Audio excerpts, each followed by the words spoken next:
In our last video from chapter 5, we're going to look at kinetics and how this plays into reaction mechanisms. Now that we've seen in videos 2 and 3, right, how mechanisms are happening, tracking electrons with the curved arrows, and then the thermodynamic aspect, we could address a little bit about the speed of the reaction, right? Kinetics, all about how fast a product is formed.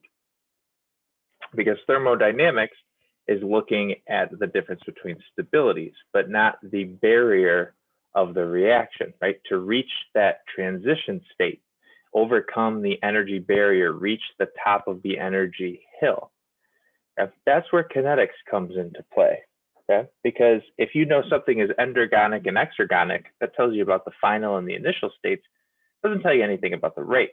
Okay? So kinetics is all about the study of the rates specifically of chemical reactions and different factors that can affect that.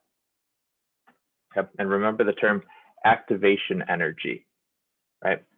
In this case, we're looking at delta G. Notice that symbol there that represents delta G of the transition state. Okay, so it's taking the free energy of the transition state minus the free energy of the reactants, right? So that's different from this one over here from the third video, delta G naught. That's where we would have said in this case exergonic here, but a transition state, right, is always higher in energy. But as we decrease delta G of the transition state, the rate of the reaction increases, right? Comparing B and A here, something that has a smaller transition state, free energy of the transition state will be a faster reaction. Okay. And that holds for if something is exergonic or endergonic. Yep. The free energy of activation is the energy barrier. We've already said that, and we calculate that delta G the same way as we would calculate our delta G from the third video, right? Delta H minus T delta S, but now everything, instead of being products minus reactants, is transition state minus reactants for both enthalpy and entropy. Okay. So in this case, if I'm trying to minimize that energy hill, anything that makes the transition state more stable will bring it down. Or, and this is less common, but works just as well, if you make the reactants themselves less stable, bring them higher in energy, then you've shrunk delta G of the transition state, and that'll make the reaction go faster. So we've said all of this verbally, but it's summarized nicely here on this slide, right? Looking at kinetic stability and thermodynamic stability. This is an important slide here, number 69. If delta G is large of the transition state, then we say that it's kinetically stable, okay? Because it has a large activation energy, so it's a slow reaction. It's kinetically stable. If delta G is small of the transition state, then it's kinetically unstable, reacts quickly. Those have nothing to do with thermodynamic stability. Here we're looking at delta G naught, comparing reactants to products.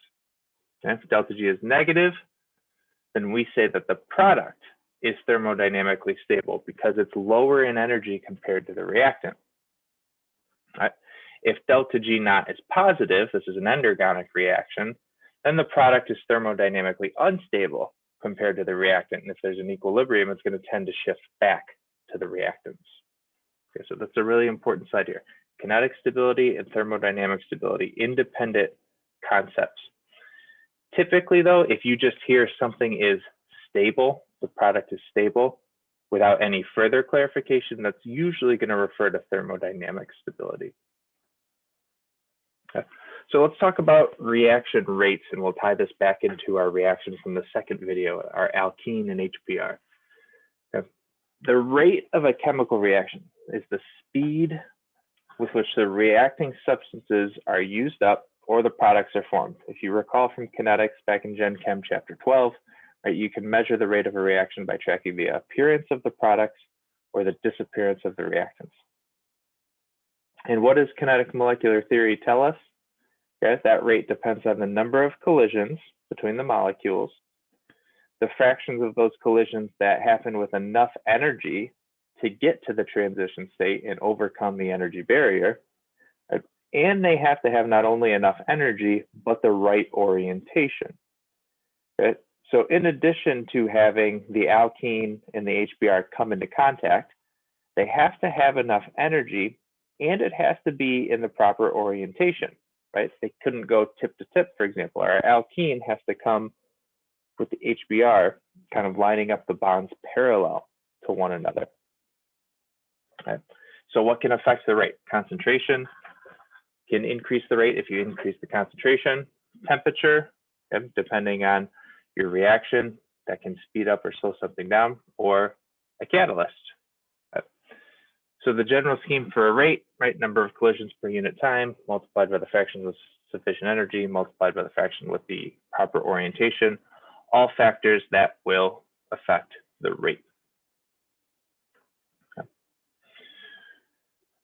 So how does that compare to a rate constant, right? Rate of reaction versus a rate constant. If I think about just a general reaction scheme of A going to B here, A is my reactant, B is my product, I know that my rate is proportional to my concentration of A. Okay. As I increase the concentration of my reactant A, I increase the rate. But what I'm looking at the bottom here is a rate law, which has both the rate of the reaction and a rate constant. A rate constant tells you how easy it is to reach the transition state. Okay? So if something it's easy to reach the transition state, it's going to have a large rate constant, versus the rate of the reaction, which is a measure of the amount of the product formed over time, right? So concentration per unit time. So that's what's proportional to the concentration. Okay? But introducing the rate constant changes from proportional to equal to, right? And different reactions have different rate constants. Should also recall from general chemistry the Arrhenius equation, right, which ties in the rate constant to the activation energy, right? EA. Okay, so you've got your rate constant is equal to A. A is your frequency factor, which represents the fraction of collisions that occur with the proper orientation. Right? And then you have E raised to the negative activation energy over RT, same RT that we've used before. How do rate constants relate to equilibrium constants? Right, we've seen this already, but also be cognizant of the fact, right, that the rate in one direction, going from reactants to products, right, is equal to the inverse rate going from products back to reactants. Right, forward rate is equal to the reverse rate multiplied by, right, in this case, the rate constant multiplied by A. Going backwards, the inverse rate constant multiplied by B. And that's how these KEQ values are derived. So let's consider our reaction from the second video again. I've got my alkene, 2-butene in this case, plus HBr. In order to reach my product, remember that this is a two-step reaction. Okay, so my first step, I form my carbocation. That's an intermediate, and then I form my product. What's going on in this case? Well, in a two-step reaction, I have two transition states. Okay, there's one here where I've got my pi bond that's breaking, my bond to hydrogen partially formed, and my bond to bromine that's partially broken. Okay, represented in brackets, surrounded by this symbol. That's telling me that this is a transition state. Then I form my carbocation, which is called an intermediate. If you recall that term from kinetics as well. Then I form a carbocation that comes together. This is my electrophile with my bromide nucleophile. Again, when that bond is in the process of forming, I've gotten to another transition state. And that's where I've got my product. So look out for these transition states. You've got bonds that are partially broken and formed. You always show the transition state within brackets with that symbol right there. In that transition state, you're going to have partial charges and partial bonds. Transition states are different from intermediates. So if I look at the two individual steps, right, my first one to go from my reactant to my carbocation intermediate, that has a large activation energy, okay, because it's breaking the pi bond, breaking the HBr bond. right, and forming that new bond to hydrogen. It takes a lot of energy to do that. Then my second step is exergonic. That's forming a bond to bromine, which has a net release in energy. So it's two steps shown here in two individual reaction coordinate diagrams. Yep. But because the products of this one are the reactants for the second one, we can put them together into one big reaction coordinate diagram, going from the reactants to first an intermediate to then the products via two transition states. So I have two activation energies, right, to get to my intermediate, and then a smaller one to get to my products. Overall, this is an exergonic reaction. That's because the product is lower in energy than the reactants. What we're interested in identifying, as we'll see in just a slide or two, is what's called the rate limiting step. The rate limiting step is what takes the most time, right? It's like if you're running track with a sloth, that's going to limit how fast you can go in the 4x400. Right? So the rate limiting step is what's the slowest in the reaction. It limits the rate of the reaction overall. And we identify that by having the highest activation energy at the transition state at the highest point on the reaction coordinate diagram. Okay. We've already talked about transition state, highest energy structure. Another thing that I should have mentioned, but I didn't, you can't isolate a transition state. You could never get that out of the solution. It is possible sometimes to get intermediates, but you can never get transition states because you can't isolate something with partial bonds. Okay.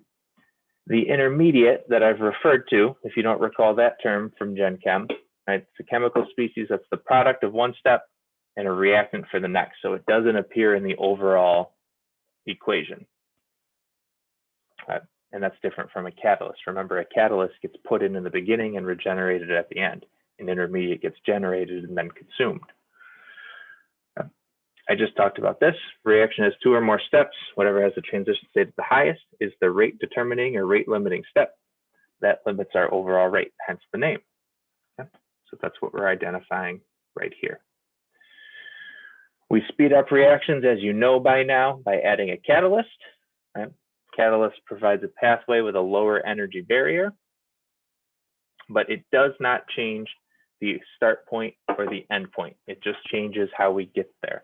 Provides a new pathway by having a smaller delta G transition state, smaller activation energy. It can participate in the reaction, but it's not produced nor consumed. Doesn't appear in the overall reaction. Just add a small amount, change the pathway, get there in a new manner, right? Usually by adding an acid, a base, or a nucleophile.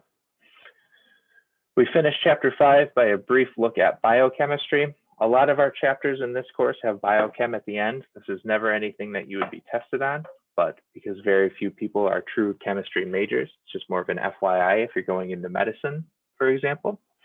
Right. A lot of biological reactions require a catalyst, but if it's a biological catalyst, that's a protein, we call that thing an enzyme. And as you know, enzymes are a huge focus of biochemistry. The reactant in that reaction is called a substrate. And you've probably already picked up in one of your bio classes, enzymes react with substrates to form products. Enzymes are specific for their substrates due to hydrogen bonding within the amino acids, which we talked about, how that gives molecular reaction at the active, molecular recognition at the active site, right? Because of hydrogen bonding where the enzyme binds the substrate. That brings it in. That's where all the bond breaking and bond forming occurs, right? Because of the specific amino acid codes. And that's relative to our previous talk in chapter 4 about diastereomers. Right? Sometimes only one enantiomer works in an active site. Yep. I just mentioned this, right? Enzymes bind the substrate using hydrogen bonds, sometimes other intermolecular forces such as dipole-dipole or London dispersion. And I already mentioned this before as well. My acid spaces and nucleophiles catalyze the reaction. Sometimes those are contained right within the enzyme itself. Sometimes they're brought in from elsewhere in the body. Okay, so just a brief look at biochem. That's not what will be tested from this last video. All right, the key thing here is understanding those kinetics, all the theories that were introduced in Gen Chem we'll be using again, identifying everything on the on the reaction coordinate diagram, like what is the reactant, what is the product, what is the intermediate, what's the rate determining step, where's the transition state, and then knowing the difference between thermodynamic stability and kinetic stability. Those are all ideas that we will conclude chapter 5 with, but we'll use those again in chapters 6 through 8 and in next semester.